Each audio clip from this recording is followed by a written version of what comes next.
Buenas tardes a todos, sean bienvenidos a esta sesión de la cuestión palpitante que tiene algo de comienzo de curso, lo es en realidad.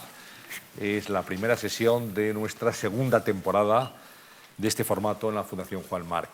Les damos la bienvenida a ustedes que están aquí con nosotros, el público presente, también al público que nos ve y nos escucha desde una sala contigua, porque el tema y nuestras invitadas han tenido tanto poder de convocatoria que hemos llenado absolutamente este auditorio y tenemos un segundo auditorio también. Y aquellas personas que nos están viendo a través de la emisión en streaming en marc.es/directa. Todos ellos, pues bienvenidos. Y vamos a abordar una cuestión que sin duda está en la actualidad, en los medios de comunicación y en las conversaciones de muchos de nosotros. Antes saben que este formato lo hacemos dos periodistas, dos compañeros que intentamos con nuestras preguntas y con nuestro enfoque pues complementar lo que nos dicen aquí nuestros invitados.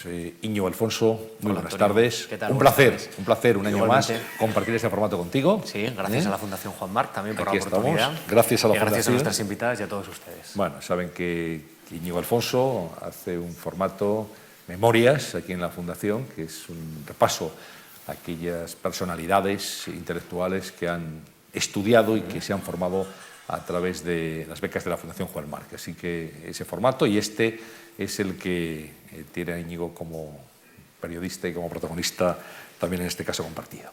Y vamos a presentarles ya a nuestras invitadas para hablar hoy del mundo árabe en movimiento y las relaciones con Europa.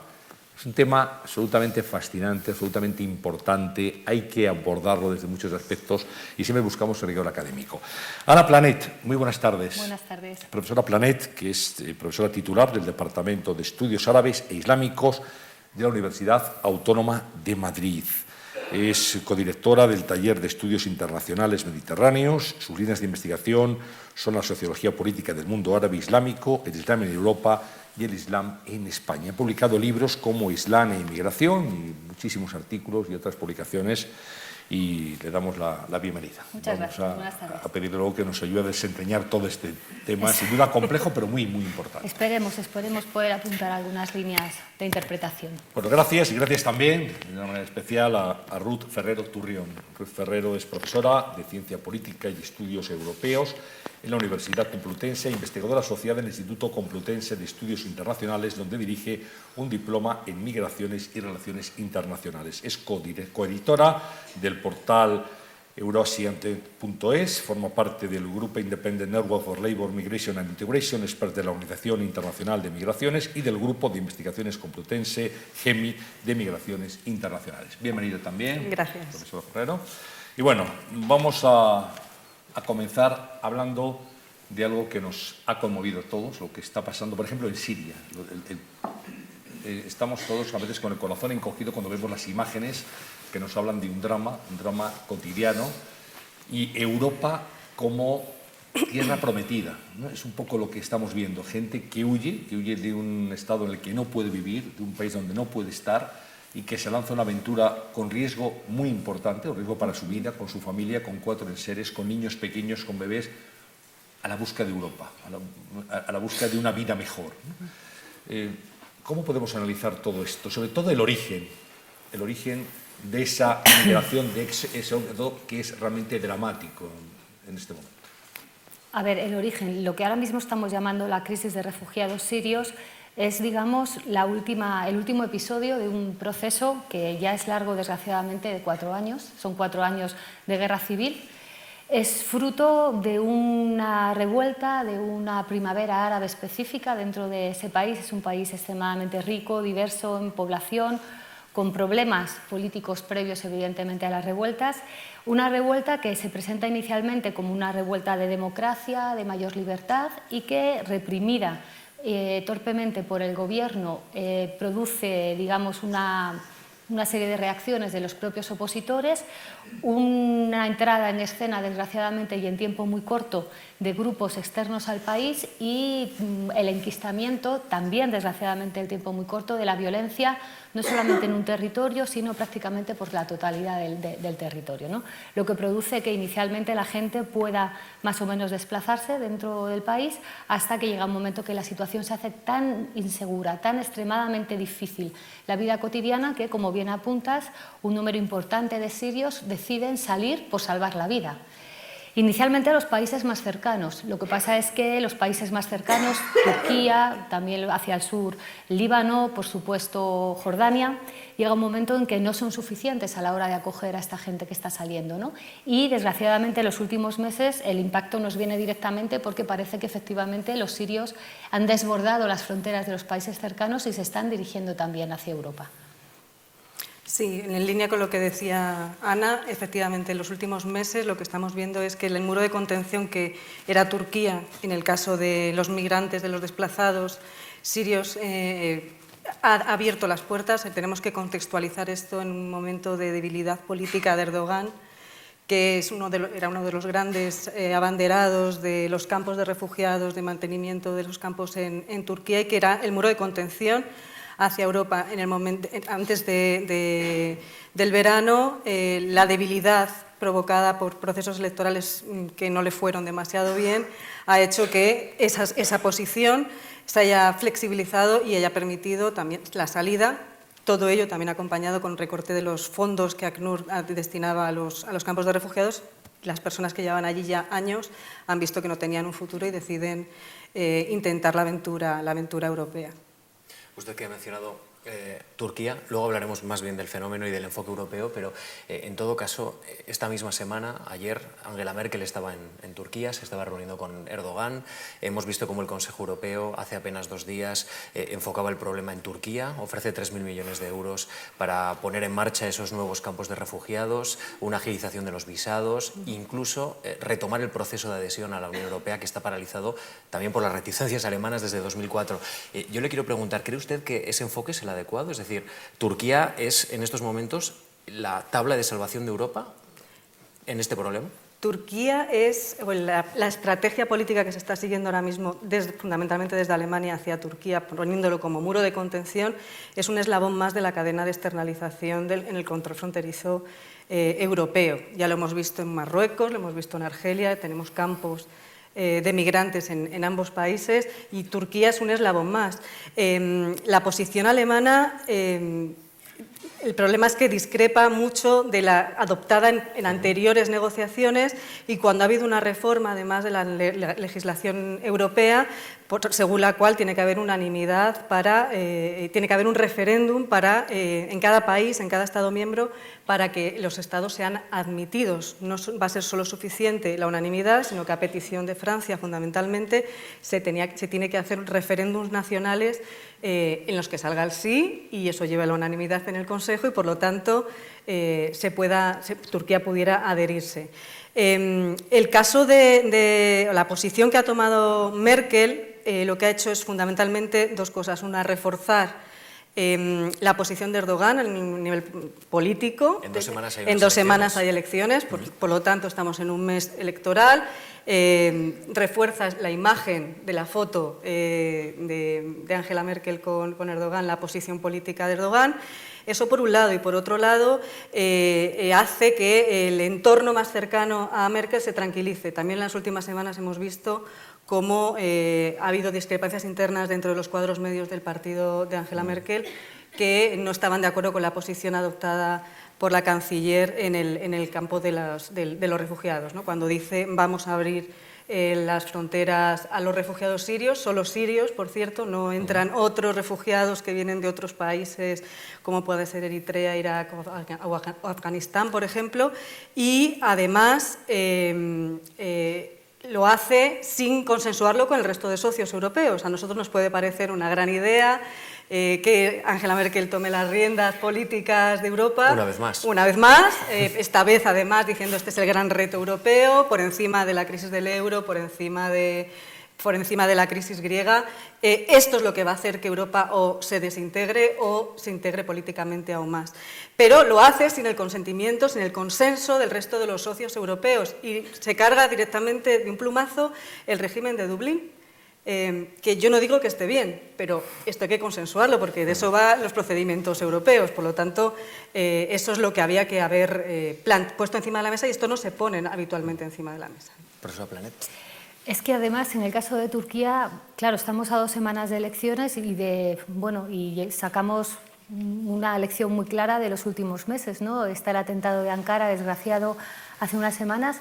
El caso es que Turquía no parece estar en condiciones de asumir, tampoco por su propia situación interna, el reto tan enorme que significa gestionar de una manera eficaz unos campos de refugiados, porque entre otras cosas tampoco lo está haciendo bien hasta ahora, es decir, que tampoco tenemos la seguridad de que ese sea el lugar. Evidentemente, como dice Ruth, nos deja tranquilos pensar que va a haber un espacio donde esta gente se va a poder quedar tranquila, donde podamos proceder, no sé muy bien, al recuento, a la organización, pero desde luego el lugar no debería ser Turquía. Porque Turquía no está en condiciones. Turquía está demostrando además en los últimos meses torpezas políticas que nacen de que se trata de un régimen que ahora mismo está siendo contestado por sus fuerzas desde dentro, ¿no? No estamos en el mejor momento. Y a mí, ahondando lo que tú decías, me preocupa enormemente, ¿no? De repente, hace unos años el problema con Turquía era que no se cumplían con los criterios de condicionalidad. Es decir, hay que llegar a unos estándares, ¿no? Para poder, derechos humanos, cuestiones económicas, es una agenda muy complicada y de repente se perdona todo eso, se considera que la tarea ya está hecha simplemente porque vaya a hacer el trabajo sucio, complicado y atender a los refugiados. A mí me plantea muchas dudas, ¿no? Que sea Turquía el lugar. Hay muchas dudas de solidaridad europea, ¿no? Porque, claro, lo que estamos hablando y lo que seguramente muchos de nuestros espectadores y oyentes han cogido estos días es, bueno, Europa se sacude el problema, 3.000 millones a Turquía, que se queden allí y que no pasen. Vamos a ver si podemos contenerles. No, por decirlo de una manera cruda, pero creo que bastante gráfica. Europa dice, bueno, solidarios, pero esto plantea muchos problemas. Y me gustaría que analizaran ese nivel de acogida, porque no ha sido igual en otros países. Estaban apuntando los planes que ha tenido Merkel en Alemania justamente por abrir la mano con los refugiados, que ha sido muy contestado por algunos partidos políticos alemanes, acusándola de que, bueno, que Alemania no podía dar abasto con toda la gente que estaba llegando, etcétera. Eso no ha llegado todavía a España. Aquí tenemos pancartas diciendo Welcome Refugees, pero bueno, habrá que verlo cuando lleguen, porque a los refugiados hay que admitirlos con la dignidad de vida. No se trata de que vengan aquí, sino que hay que escolarizar, hay que dar atención sanitaria, hay que dar viviendas, en fin, me gustaría que analizaran ese papel de Europa como... Es complicado, pero Europa y la solidaridad en este momento, el termómetro solidario, ¿dónde se sitúa? Por lo que estamos viendo. A ver, hay una cuestión, voy a pasarle enseguida la palabra a Ruth, ¿no? Porque ella es quien controla mejor los mecanismos de los que dispone. Hay una realidad y es que los europeos seguimos siendo individuos que tenemos valores, ¿no? Y efectivamente pensar que al otro lado del mar, cerca de nosotros, hay gente en una situación tan desesperada, nos mueve a la solidaridad, es algo instintivo. Y eso efectivamente a nosotros, en concreto como sociedad española, nos vuelve a situar en la primera línea una sociedad que sabe cuál es su tarea. Otra cosa es que la tarea es una tarea muy compleja y que no podemos asumir ciudadano a ciudadano, sino desde una buena organización, desde un buen sistema de acogida. Y efectivamente yo creo que en España se puede montar un buen sistema de acogida, pero a ver, sistema de acogida, lo de siempre, un sistema de acogida y trabajando en las causas de origen. Es decir, no me sirve exclusivamente, por eso está bien que hoy estemos las dos juntas, ¿eh? No serviría solamente abordar la cuestión de qué hacer con los que se mueven, sino intentar hacer algo para evitar que la gente se mueva, es decir, para ir... Es que Europa, es que España, es que los países de Occidente no tenemos capacidad de ayudar a pacificar nuestro entorno más próximo. Parece que no, profesor Planet. Parece que no. Parece que los ritmos políticos son muy lentos y las cuestiones humanitarias necesitan una respuesta rápida. Yo siempre digo, con la cuestión de los refugiados hay que ir rapidísimo. Con la cuestión política hay que respetar la legalidad internacional y los ritmos pueden ser otros. Y no sirve una solución rápida, no sirve una intervención rápida, la cuestión es muy compleja, no sirve desde luego que ningún actor, por bien intencionado que sea, se lance a la piscina fuera de lo lícito internacional e intervenga bombardeando, atacando, eso no sirve. Eso sí que es cierto que nos sirve, pero puede hacerse a dos ritmos, es decir, con celeridad y con energía en la cuestión de los refugiados y con la pausa y el concierto político internacional, que no es solo europeo, en cuanto a acompañar a las sociedades árabes a resolver de una vez por todas sus problemas políticos, ¿no? Sí, yo en la línea que comentaba Ana, creo que de entrada es un problema que hay que abordarlo a distintos niveles. En un nivel del corto plazo, que es incrementar la ayuda humanitaria. No podemos volver a fallar como fallamos con las guerras de los Balcanes.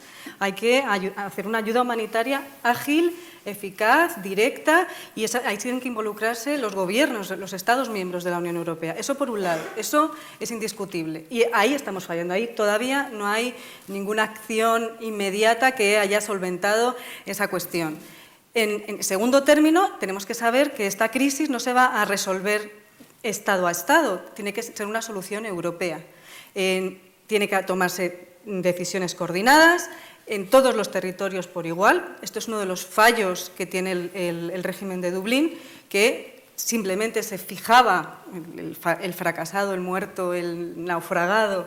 El régimen de Dublín se centraba en una cuestión de quién llega a qué país, ahí tiene que pedir el asilo. Y no es ese el método. Hay que homogeneizar procedimientos tanto en los tiempos de concesión de asilo como también en los procedimientos para adjudicar esa carta de protección internacional que tienen que tener los refugiados. Y eso sería a largo plazo. Y mientras, ¿qué hacemos? No todo se va a resolver haciendo una nueva ley, una normativa europea de asilo. Hay que trabajar en origen, hay que poner en marcha mecanismos de gestión en conflicto y posconflicto, que intervengan en origen, en coordinación con Europa, porque Europa no puede permanecer dando la espalda a lo que tiene en su vecindad y por supuesto, Europa tiene que replantearse su política de vecindad. Está claro que ha fracasado, tiene que empezar de cero, empezar a construir y ver de qué forma puede establecer las relaciones tanto en la frontera oriental como en la frontera sur. En los últimos 3 años estamos viendo cómo ha fracasado en el este y ahora está fracasando con la crisis de refugiados en el Mediterráneo. Por lo tanto, es repensar política de vecindad y también la política exterior de la Unión Europea, una política inexistente y por lo tanto poco operativa y sin estrategia. Y eso es lo que hace que siga la bola de nieve y encontremos una Europa que está paralizada, en la que ahora mismo nos encontramos con una crisis de valores absolutos.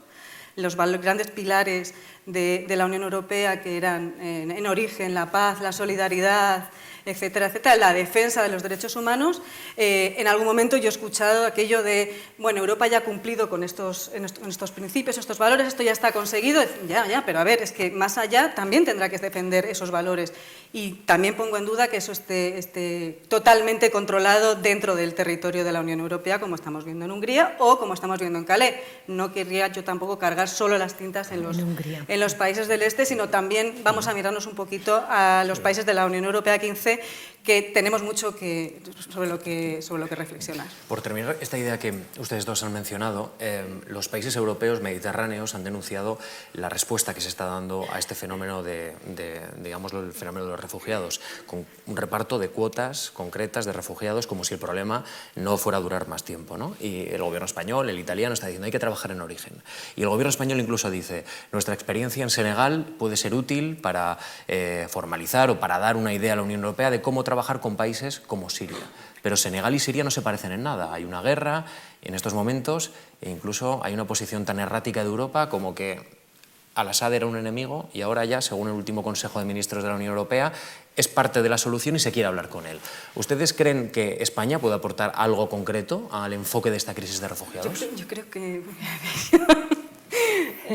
Yo creo que no es comparable el caso de la política que se llevó en África en el año 2006, el Plan África, de regulación de flujos laborales con países como Senegal o Mauritania, en los que se trabajaba en origen y destinos, hacían programas de formación profesional para evitar las avalanchas de los cayucos, para frenar la crisis de los cayucos. Esto no es comparable con Siria. Por una sencilla razón, porque en un caso estamos hablando de fundamentalmente migrantes económicos y en otro caso estamos hablando de refugiados, es decir, dos marcos legales totalmente distintos. Si en algo puede enseñar España a la Unión Europea es a cómo no hacer la gestión del asilo en nuestro territorio. No hay más que ver el número de personas sirias que están en la frontera sur española, en Ceuta y Melilla, a los cuales no se les está concediendo ni se les está acelerando el procedimiento de concesión de asilo. Y son igual de sirios que los que entran por Grecia o los que están en Hungría. Y ahí, de esos 1.500 creo que había en Melilla, la mitad son niños. Y España no está acelerando esta situación. Y me da igual el momento histórico en el que nos situemos. El derecho de asilo en España ha estado arrinconado por distintas razones. Una de ellas, la fundamental creo yo, es por el boom económico de principios de los años 2000 y cómo se asumía que todas las personas que venían de terceros países lo hacían por motivos laborales. Y el derecho de asilo se ha descuidado. Y no solamente se ha descuidado, es que se entiende que todas las personas que vienen a España no quieren venir por el tema del asilo. Por eso es esencial que se diseñe una política de asilo europeo para que todas las personas que tengan la protección internacional tengan los mismos derechos y el mismo tipo de protección en todos los países del entorno europeo. Ahora mismo Alemania y Suecia serían los países más atractivos, digamos, para un refugiado, para buscar un futuro y empezar una nueva vida. Dinamarca también. Sí, habitualmente Dinamarca ha tenido también un sistema de acogida. Lo que pasa que en el caso de Dinamarca lo que hay es grandes fracturas sociales respecto a los refugiados, ¿no?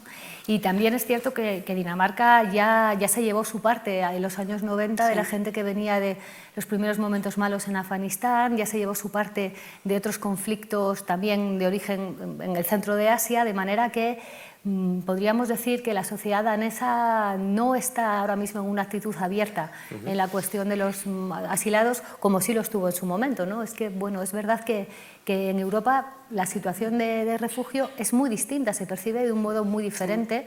Desde luego por una cuestión física y material de dónde te sitúas tú, cuán de lejos estás de la frontera caliente, y en segundo lugar porque efectivamente hay países como España que han vivido muchos años con una capacidad de acogida laboral que han mascarado lo que eran acogidas de refugio. Que bueno, ha podido ser bueno, ha podido ser malo. Bueno, quizás lo que se ha producido ha sido una acogida muy rápida por la vía laboral, pero es verdad que nos hemos dejado en el camino atenciones psicológicas, derechos a retorno y otro tipo de cuestiones que quizás se tendrían que haber puesto en la mesa, ¿no? para bueno, facilitar eventualmente el retorno, que es lo que el refugiado pretende, ¿no? Una vez acabada la situación compleja que le mantiene lejos de su país de origen, poder retornar con garantía y continuar su vida allí. Ese es el deseo de todos los refugiados, claro. Hablamos de un concepto, sin duda fundamental, solidaridad. Otro, no menos importante, integración, con todo lo que eso significa, ¿no?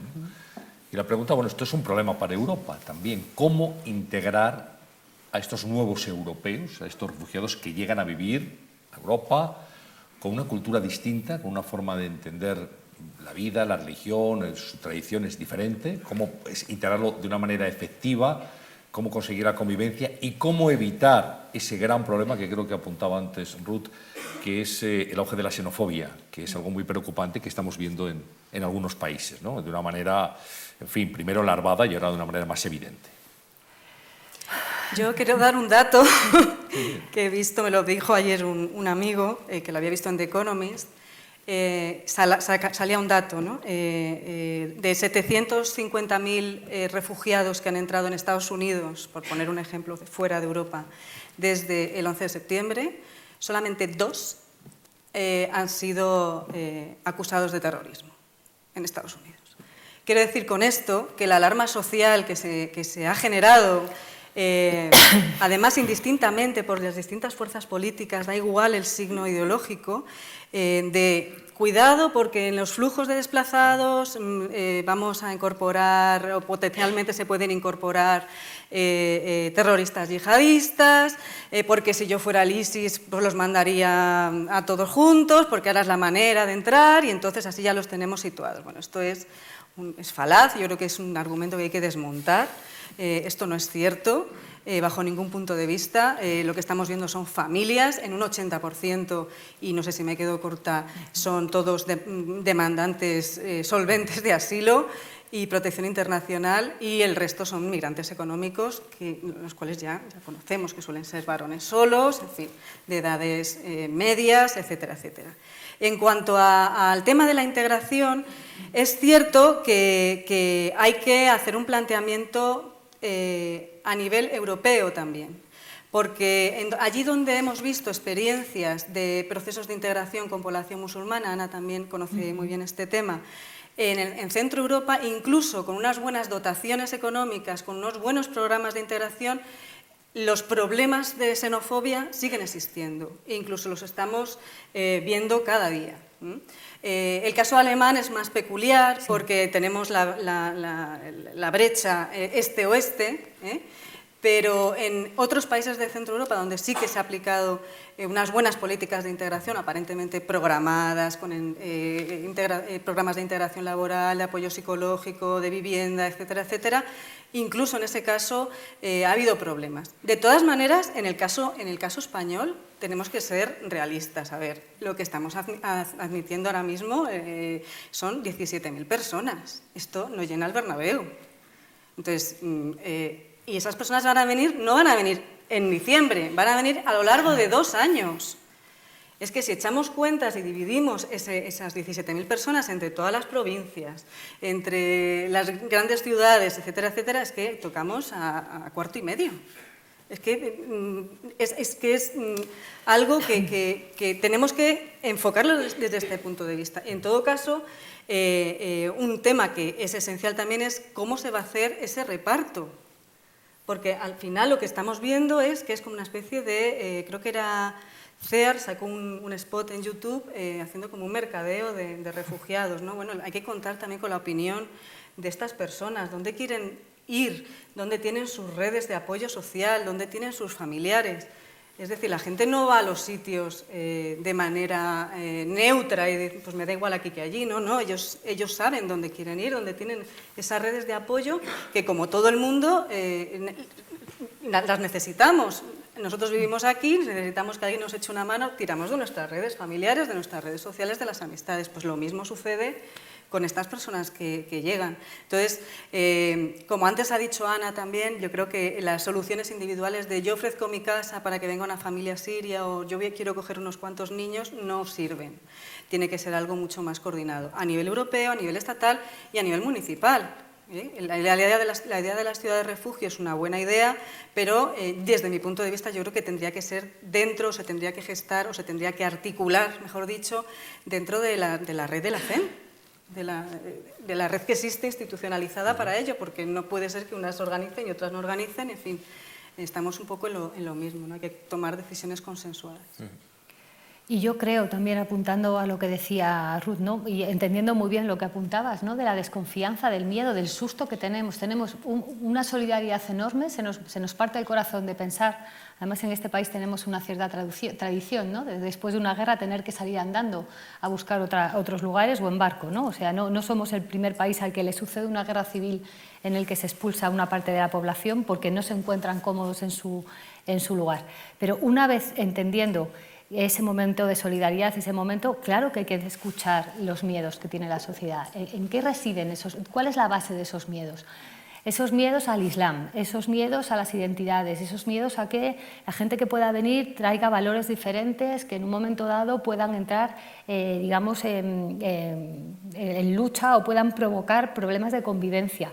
Yo creo que esos miedos hay que expresarlos y hay que ponerlos en la mesa, porque si nos negamos a reconocer que existen, entonces no vamos a avanzar. Pues que hay que hacer mucha pedagogía. Y esa pedagogía la podemos hacer los docentes desde nuestras aulas y desde nuestros espacios, nuestros foros, pero también nuestros políticos deben hacer pedagogía después de ellos haber aprendido de qué se trata. Es decir, que hay mecanismos, estamos hablando de cifras pequeñas. Los medios de comunicación también. De los medios no me meto, porque de los medios yo tendría que sacar aquí, digamos, un listado de por qué, porque es verdad que hay una información muy complicada de gestionar y que en muchas ocasiones se gestiona bien, pero hay algunos temas en los que estamos fatal todavía. ¿Por ejemplo? Por ejemplo, en la cuestión del Islam. El Islam, el individuo musulmán como un individuo irracional que desde su fe islámica solamente va a desestabilizar nuestras democracias occidentales. ¿Eso en qué se sustenta? ¿De verdad que una religión puede atacar a una democracia? A ver, me estás hablando de un terrorismo, ahí yo te lo acepto. No seré yo quien niegue la existencia de un yihadismo y de unos perversos que hacen del Islam un elemento, un arma de miedo. Eso no lo voy a negar, no sería yo lógico.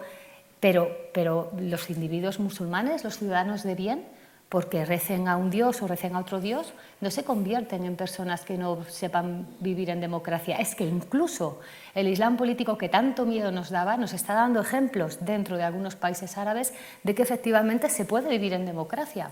Yo quiero poner en la mesa, por ejemplo, el caso de Túnez. Claro, estamos hablando de experiencias fallidas, de guerra de Siria, de Libia, de malísima situación en Irak, de las elecciones amañadas por enésima vez en Egipto. Bueno, acabamos de tener un premio Nobel en la región. Yo cuando me lo dijeron no me lo podía creer, realmente me emocioné humanamente porque pensé en mis colegas y en mis amigos tunecinos, ¿no? Ese premio a la concordia. Ese premio a la posibilidad de estar juntos musulmanes creyentes, musulmanes practicantes, musulmanes que ya hace mucho tiempo se declararon agnósticos, porque también dentro de los musulmanes ya hay gente que se declara agnóstica, ¿no? Y pensar que no hay ningún problema, que cuando hay cauces de democracia, de participación, cuando hay sistemas no autoritarios, el Islam político es una ideología más. Es una ideología más. Otra cosa es el terrorismo, y ahí efectivamente, pero aquí ¿qué vamos a tener? ¿De verdad, como decía Ruth, van a venir terroristas enmascarados entre nuestros grupos de inmigrantes? Refugiados, nos vamos a poner en la puerta a ver si tú tienes o no tienes, les vamos a pedir. Yo realmente creo que es tanto el escándalo y el miedo que eso produce que nos va a paralizar. Yo creo que eventualmente es mejor dejar que entren y que nuestros servicios de seguridad los exterminen.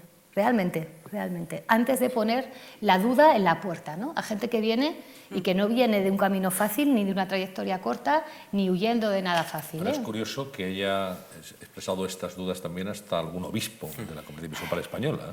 Claro, bueno, algunos... Sí, bueno, es que la presunción de inocencia no existe, ¿no? En este caso. Sí, sí. Eso ha llamado notablemente la atención. Hombre, llama la atención que una persona como el obispo que ha hecho las declaraciones tenga todavía una voz pública, porque realmente yo pensaba que la Iglesia estaba organizada, y esto me van a permitir una pequeña broma, ¿no? Yo pensaba que había una voz sobre ello y yo estaba muy contenta, dentro de mi respeto absoluto por todas las religiones, con la respuesta individual del Papa Francisco, ¿no? Diciendo que no exageremos, que todos podemos acoger. A mí me parecía un punto de partida para tranquilizar las almas de los creyentes sencillos, antes de las geopolíticas. Y de repente nos encontramos dentro de la misma Iglesia, en una jerarquía de rango menor, una opinión así. Afortunadamente todos somos humanos, todos podemos cometer errores, se nos calienta la voz y luego se disculpó, ¿no? por haber sembrado esa duda. Porque sembrar la duda en los corazones no creo que sea la mejor manera de afrontar una cuestión tan delicada y tan sensible, ¿no? como esta. El mundo habitualmente nos lo cuentan los medios de comunicación, no tenemos capacidad de ir a los sitios y la verdad es que pones la tele, lees los periódicos, escuchas en la radio cómo son las crónicas de los otros, los que están llegando a las fronteras europeas, los tratan a palazos en Hungría, cosa que a todos nos repele, y empezamos a escuchar sus testimonios y nos damos cuenta que el otro es muy parecido a nosotros, porque son familias, porque son profesionales, médicos, abogados que salen de Siria, muchos de ellos hablan inglés. Muchos de nosotros no hablamos inglés y ellos sí que lo hablan. ¿Cómo es el perfil del refugiado que está llegando en estos momentos a Europa y pide una entrada, pide un futuro aquí en Europa? Es que no creo que haya que centrarse en el perfil profesional o humano. ¿Cómo es? Humano en general. ¿Ante qué tipo de personas estamos? Yo creo que estamos ante personas como nosotros, que vivían en centros urbanos, clases medias, con familias con niños pequeños que quieren buscar un futuro mejor para sus hijos. Es que más allá de eso, grupos de amigos que quieren salir, chicos jóvenes que no ven futuro en los campos de refugiados. Yo creo que más allá de eso, entrar en si son mejor formados, peor formados, en función de dónde vengan, si vienen de Irak, si vienen de Eritrea, si vienen de Afganistán, no tiene demasiado sentido, sobre todo porque la realidad es que son todo personas que están huyendo de conflictos bélicos y la Unión Europea se ha comprometido con ese derecho. con ese derecho de ayudar a las personas que quieren entrar en la Unión Europea y buscar esa protección internacional. El Tratado de Niza ya lo incorpora, la Carta de Derechos Fundamentales, como Europa va a ser un lugar en el cual se va a proteger el derecho de asilo. Los convenios de Ginebra del año 51, el Protocolo de Nueva York del año 67. El Protocolo de Nueva York del año 67 ha sido obligatorio firmarlo para todos los estados que se han querido adherir a la Unión Europea. Todos, incluidos Polonia, la República Checa, Hungría, etcétera, etcétera. Quiero decir que cuando vienen con el argumento de, esto yo le he oído a un diputado checo frente a mí, decir, no, es que si hubiéramos sabido esto, el resultado del referéndum hubiera sido otro diferente, ¿no? Entonces, esto quiere decir que ni tan siquiera está conociendo cuál es la legislación que está asumiendo dentro de ese acervo comunitario, que es el que les han pedido que incorporen en sus normativas. Por lo tanto, bueno, yo creo que no es tanto mirar ese perfil, que también se ha visto con el tema de la demografía en el caso alemán, decir, bueno, es que Angela Merkel ha dicho que abría la puerta a los sirios, pero no a otros, porque le interesa por razones demográficas y porque ya que tiene que reclutar mano de obra altamente cualificada, pues le valen los sirios. Yo creo que esto es un trazo grueso, pero que sí que lo hemos visto en los medios de comunicación, ¿no? Que a veces también pecan un poco de generalizar y no intentar articular un discurso que finalmente no sea perjudicial para los procesos de integración, porque ese discurso luego va a chocar con los migrantes económicos, que van a ser vistos como migrantes de segunda. De hecho, se abre lo que está haciendo Alemania y lo que va a hacer la Unión Europea es, sí, vamos a acoger refugiados, pero a todos aquellos migrantes económicos que estén de manera irregular en nuestro territorio van a ser expulsados de manera inmediata. Es decir, se va a reforzar los procesos de repatriación y de expulsión de la Unión Europea contra los migrantes económicos sin papeles. Esto también choca contra esa Carta de Derechos Fundamentales de la Unión Europea, que ya fue aprobada ya por el año 2000-2001. Por lo tanto, yo creo que es peligroso articular ese doble discurso y, sobre todo, contraponer la figura de los refugiados a la de los migrantes económicos, porque genera esas diferencias que pueden llegar a traernos problemas serios a nivel social, que aparezcan quiebras importantes dentro del ámbito de los ayuntamientos, de los estados, etcétera, etcétera. Es que es bastante complicado. El otro día me preguntaban, era en otro foro y la pregunta era una pregunta quizás que partía de una cierta malintencionalidad de quien la hacía, si le correspondía a las comunidades religiosas de musulmanes que ya viven en Europa ser los acogedores de esta nueva ola de refugiados. Y entonces, claro, yo no entendía muy bien por dónde ven. Luego la persona insiste, no, claro, porque ellos se conocen, tienen unas competencias lingüísticas, vienen de un sistema cultural, y digo, a ver, entiendo la parte lingüística, eso es un problema realmente, ¿no? El otro día decían en Turquía, los niños sirios, ¿cómo van a ser escolarizados en Turquía si los niños sirios no hablan turco? ¿Qué vamos a hacer? ¿Escuelas sirias en Turquía? O incluso nos preguntaban en la universidad, ¿qué podríamos hacer respecto a la acogida aquí, ¿no? ¿Cuántos de vuestros estudiantes tienen capacidades lingüísticas en árabe como para echar una mano, ¿no? Incorporarse, porque hay que montar un espacio de acogida, ¿no? Pero son las comunidades religiosas.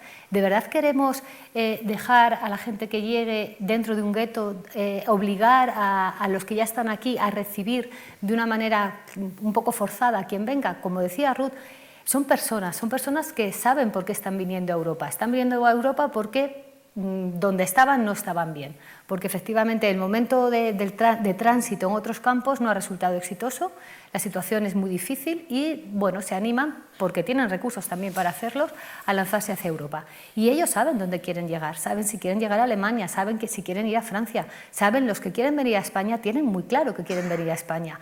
Y de una manera natural, posiblemente entran en contacto con asociaciones que les acojan, con otras personas que ya conocen, redes sociales. No es la primera vez que sale gente de Siria. Desgraciadamente, Siria ha vivido desde los años de la independencia, esto es Primera Guerra Mundial, quiero decir que es que llevamos, el siglo XX es un siglo muy turbulento en la región. Hace ya, por no irnos tan atrás, en los primeros 80 ya vino un primer grupo amplio de gente de Siria que huyeron de una represión brutal del entonces presidente, padre del actual presidente. Por supuesto que esas comunidades existen y yo estoy absolutamente segura que de una manera natural se buscarán las redes. Pero una acogida comunitarista, no. Una acogida a los municipios, efectivamente, en los municipios, pero no los municipios aquellos que voluntariamente decidan ponerse el label de ciudad que acoge, no.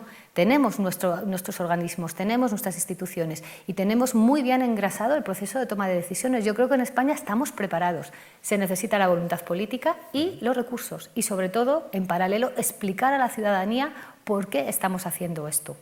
Esto no es en detrimento de otros, esto no es para quitar los derechos a otros, esto evidentemente no nos va a quitar el pan a nadie. Esto es una obligación que tenemos porque somos ciudadanos de Europa y porque los europeos estamos comprometidos con la legalidad internacional. Y de ahí yo no me bajo, Estamos comprometidos todos y cada uno de nosotros. Y yo confío en que podamos hacerlo bien. Yo creo que lo vamos a poder hacer bien, ¿no, Ruth? Yo soy muy optimista, ya sabes que siempre encuentro... Sí, yo creo que perder al menos el optimismo, las ganas de hacer bien las cosas, ¿no? Yo creo que la voluntad política es esencial. Y en el caso de España, que estamos diciendo, bueno, ¿cómo vamos a hacer las redes de acogida y demás? Bueno, es que habrá que empezar a hacer la casa por el tejado, bueno, por los cimientos. ¿Cuáles son los cimientos?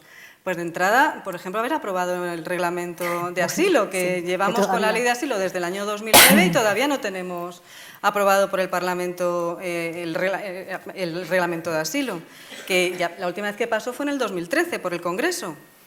Yo creo que podían haberse puesto de acuerdo las fuerzas políticas para haber aprobado pues ya en esta legislatura no va a ser. No aquí ya no va a ser, ya no va a ser.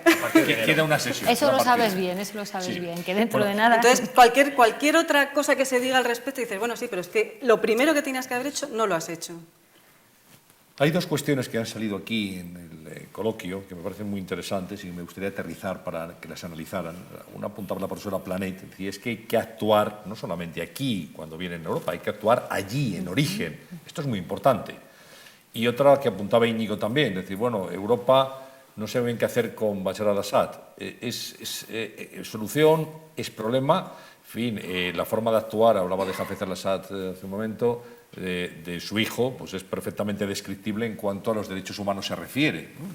Entonces, es un sátrapa, pero es parte de la solución, tenemos que dejarle allí. ¿Qué hacemos con al-Assad en este momento y cómo actuamos allí en origen? Estas son las grandes cuestiones, ¿no? ¿Solo en Siria o en el conjunto de la región? Podemos hablar de Siria y después, si quieres, lo extendemos, pero en principio en Siria, porque es una figura sin duda políticamente muy controvertida. Sí. Y ahora dice, no, es que hay que dejarle, es que derrocar a al-Assad sería peor. Bueno, es que esto hay mucha gente que no lo entiende. Yo tampoco lo entiendo. Quiero decir que yo a ratos pienso que derrocarle sería la solución, porque a mí me mueve, evidentemente, escuchar al pueblo sirio que se ha levantado, pero por otra parte pienso en un avispero similar al que sucedió en Irak, por ejemplo, cuando se acabó con la figura de Saddam Hussein. Son las personas, pero son los sistemas también, ¿eh?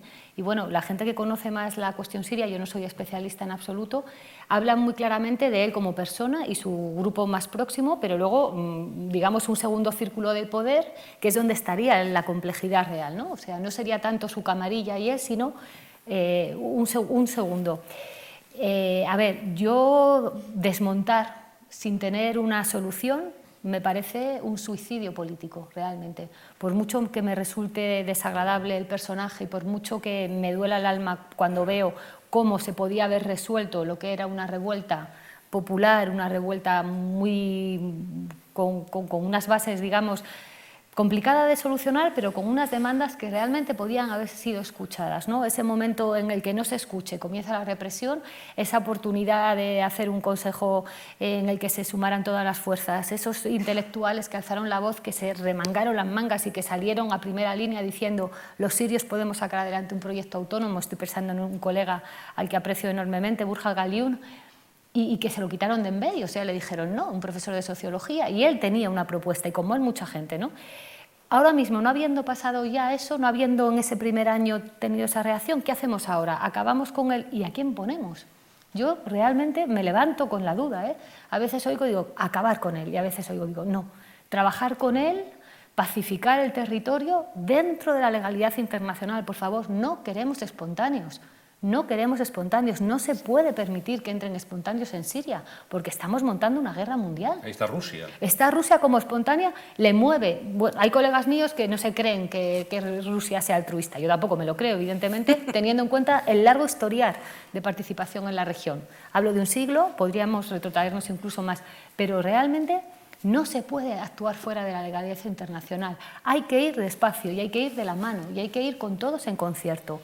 ¿Qué está pasando en Libia, por ejemplo? Libia es un avispero, Libia es muy, muy complicado y ahí, poquito a poquito, se está consiguiendo un gobierno partido en dos, pues que se intenten unas mínimas bases de consenso. Ahí tenemos a Bernardino León desde Naciones Unidas trabajando las horas del día, intentando sentar las bases, destrozando, no podemos construir. Hay que construir con lo que hay. Y bueno, evidentemente ya son muchos los que apuntan a que una primera etapa con Bashar al-Assad todavía gobernando, pues sería, pero claro, forzando también a una pacificación del territorio y a una segunda fase rápida. Pero es duro aguantar a este tipo, ¿no? Este sátrapa. Sí. Yo estoy con Ana en que lo de los espontáneos mejor los dejamos fuera, Por favor. Sí. Porque para muestra un botón, ¿no? La intervención espontánea también en Irak, porque no solo estamos hablando de un actor internacional que es Rusia, que evidentemente está defendiendo unos intereses geopolíticos importantes en Siria, el tradicional aliado con Irán. Aquí se mezcla mucho juego geopolítico, tanto regional como más allá de la región. Estoy pensando en la disputa que hay abierta en el tema de Ucrania, cómo se está intercambiando favores la Unión Europea, Estados Unidos y Rusia en relación con quitar las sanciones a Rusia si apoya la intervención, o sea, si se mete de cabeza a intervenir en Siria según los parámetros que marque Estados Unidos, por supuesto. Pero Estados Unidos ha sido un actor fundamental en la región también. Por lo tanto, sí, hay que tener un plan, hay que tener una estrategia. Vuelvo a lo mismo. La Unión Europea no ha tenido estrategia. El problema es que Estados Unidos parecía que lo tenía y tampoco lo ha tenido. Se metió en Irak, se ha salido de Irak, se ha quedado la casa hecha unos zorros.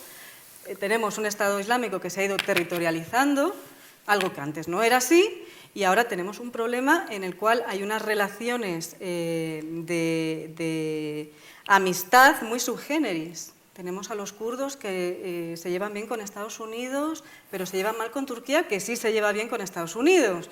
Luego tenemos a los rusos que trabajan con Irán y son amigos de al-Assad, pero claro, los rusos no quieren que el Estado Islámico se les meta también en Rusia, porque también está habiendo incursiones. Entonces, quiero decir, ¿cómo va a actuar Rusia ahí? O cómo está actuando, pero también está Francia bombardeando.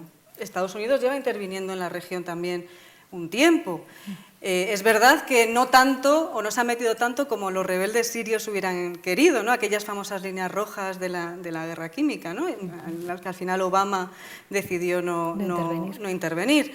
Entonces, claro, la cuestión es tener una estrategia que permita efectivamente buscar soluciones, porque lo de al-Assad evidentemente tampoco es de recibo. Es que resignarse a mantener a Assad es realmente duro para la opinión pública internacional.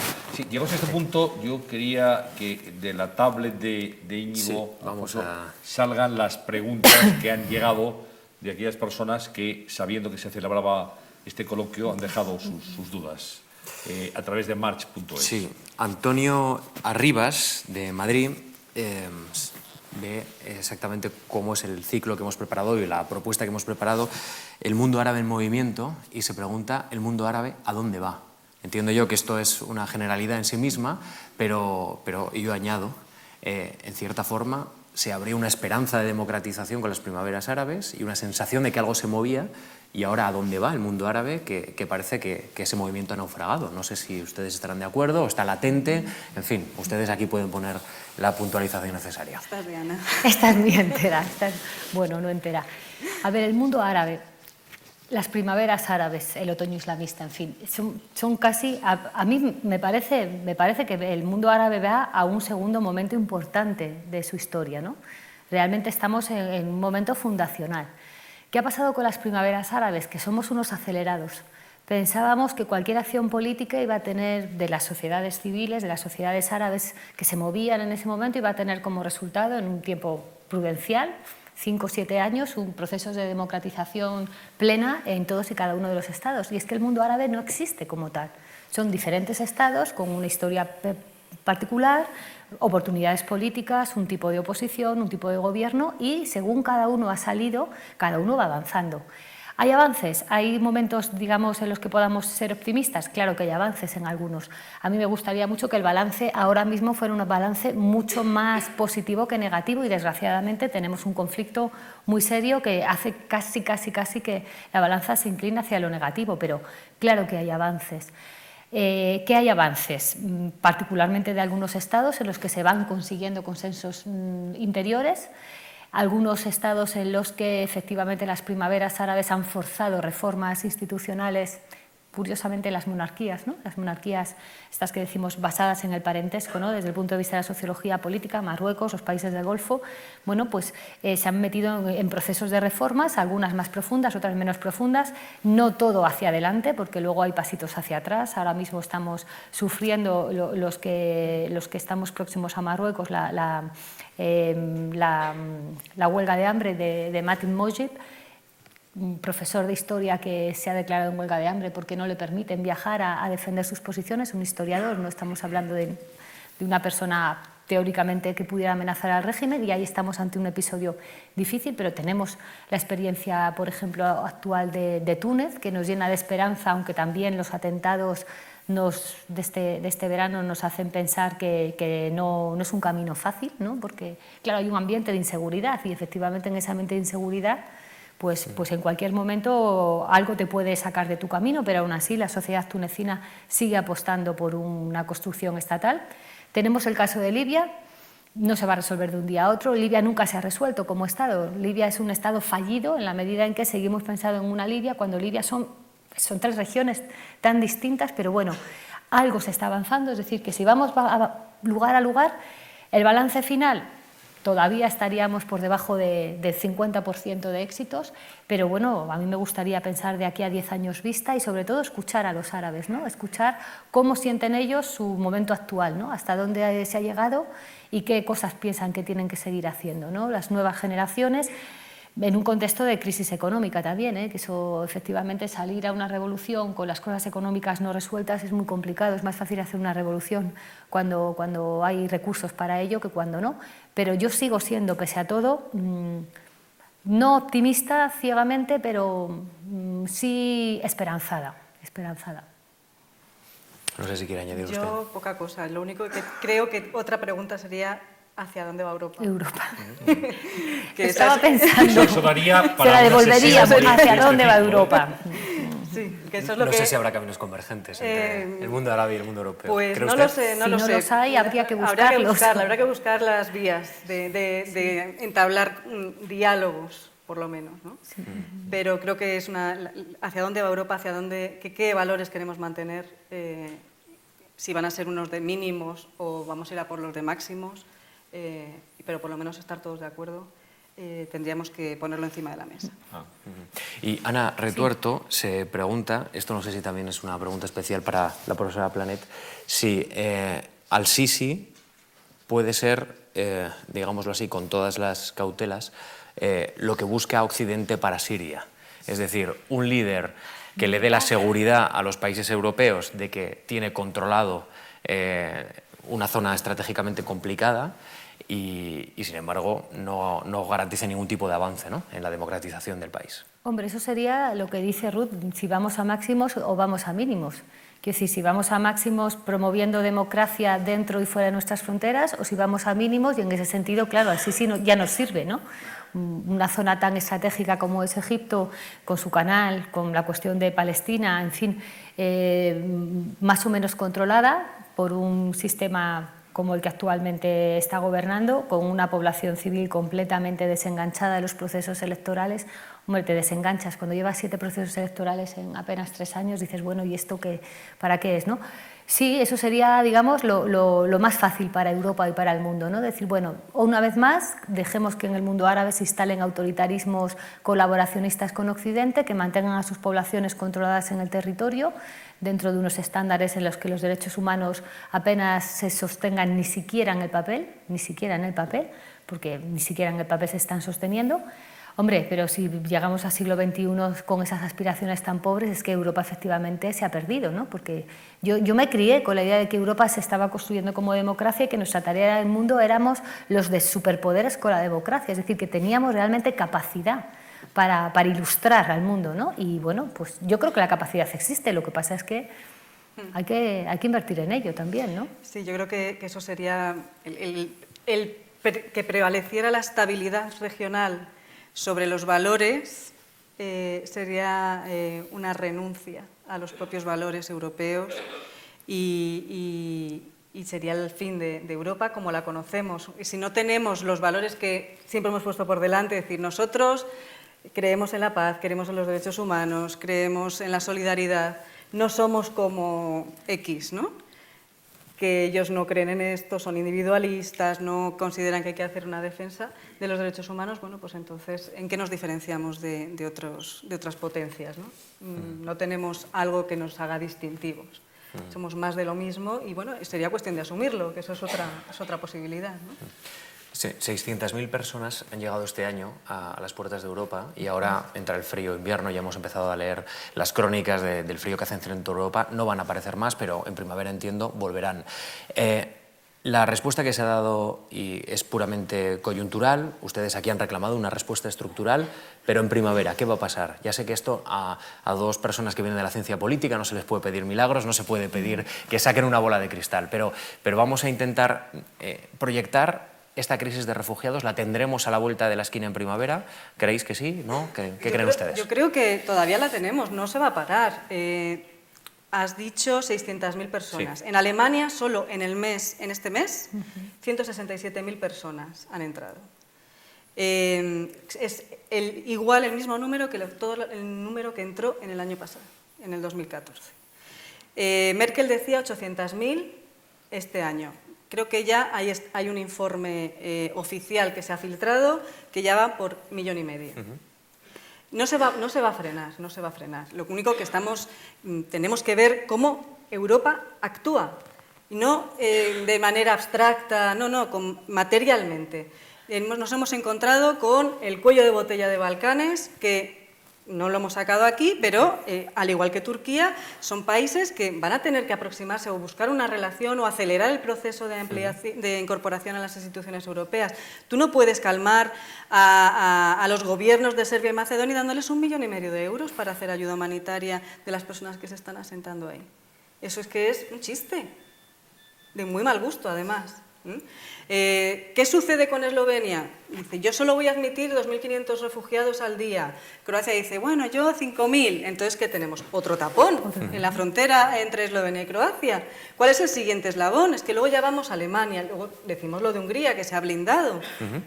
Y en todo caso, lo que sí que hay que hacer es abrir otras opciones de entrada.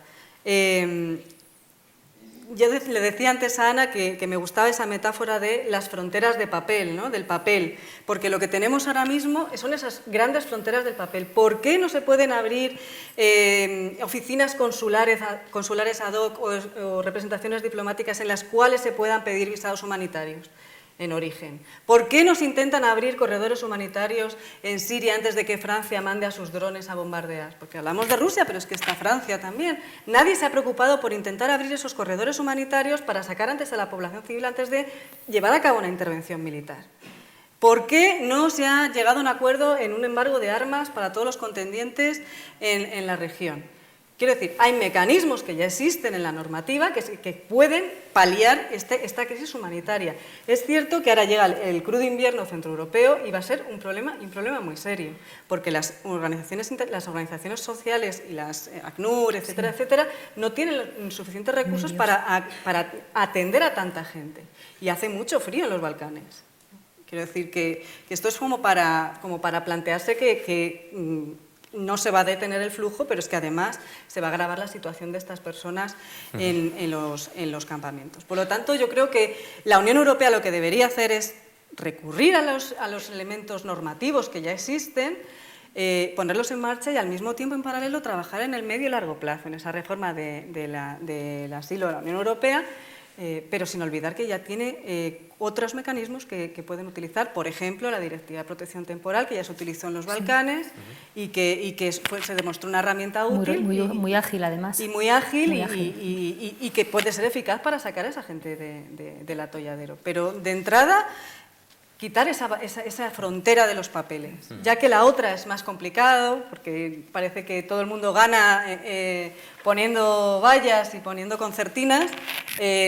Por lo menos la de los papeles, ese diálogo diplomático y esa coordinación diplomática que tiene que haber desde la Unión Europea, que para eso tenemos un servicio exterior europeo. Ojalá que sea, ¿no?, así. Estamos terminando. Si hubiera que resumir de alguna forma lo que aquí se ha dicho, creo que estamos, y ustedes les doy el último minuto para que puedan corroborarlo, que estamos ante una crisis de valores, usted lo ha dicho, señor Ferrero, pero una crisis de solidaridad, una crisis de acción, una crisis de liderazgo y una crisis institucional, al menos. Es decir, que esto es lo que tenemos en este momento frente a nuestra realidad, ¿no?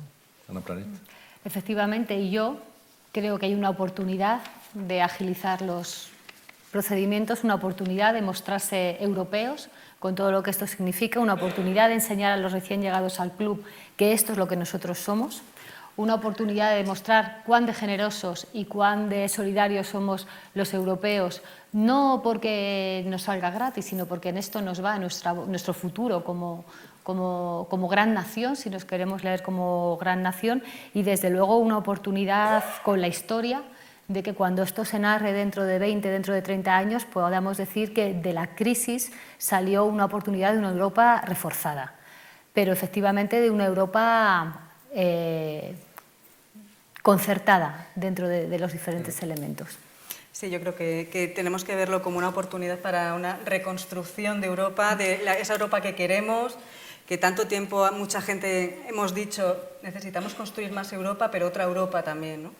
Y no solo aquella fundada sobre la Europa, la idea de la Europa fortaleza, en la cual priman los controles, la idea de securitizar toda la frontera, etcétera, etcétera. Y creo además que se puede conseguir, creo que se puede conseguir poniendo un gran esfuerzo, pero también es responsabilidad de la clase política y de los líderes europeos, si podemos llamarles líderes, el tener cuidado en la utilización del lenguaje, tener cuidado en los discursos que lanzan. Porque eso es una de las cuestiones más peligrosas. Eso es lo que está haciendo que el miedo a fracasar electoralmente, determinados discursos se estén yendo hacia los extremos y sean el germen de esos potenciales enfrentamientos que puede llegar a haber en las sociedades europeas. Muy bien, pues antes de despedirlas, déjenme que anuncie a nuestro público unas sesiones muy interesantes que van a tener lugar aquí, en este mismo escenario de la Fundación Juan March, mañana, día 20, y el jueves, día 22. Hablamos de Montesquieu, su vida, su obra y su tiempo. Una de las figuras más importantes, el padre de la separación de poderes, una de las figuras intelectuales más poderosas de la Ilustración. ¿Y quién va a ser la ponente? Pues nada menos que la directora de la Academia de la Historia y la catedrática Carmen Iglesias. Estará aquí hablando de Montesquieu, su vida, su obra y su tiempo, mañana y el próximo jueves a las 7:30 de la tarde. Bueno, creo que ha sido un debate, un coloquio sin duda muy interesante que nos ha ayudado a arrojar luz sobre un tema que es un drama y que estamos viviendo en directo a través de los medios de comunicación. Había que descender un poquito más, había que hacer pedagogía y yo quiero agradecerle a la profesora Ruth Ferrero, muchísimas gracias, a la profesora Ana Planet, también gracias, sus intervenciones, y a mi compañero Íñigo Alfonso, como gracias, siempre, Antonio. su colaboración. Nos vamos con mucha más información. Gracias. Así que a todos ustedes, gracias por su asistencia. Gracias. Y esta es la primera sesión, habrá otras de la cuestión palpitante aquí en la Fundación Juan March. Buenas tardes. Gracias.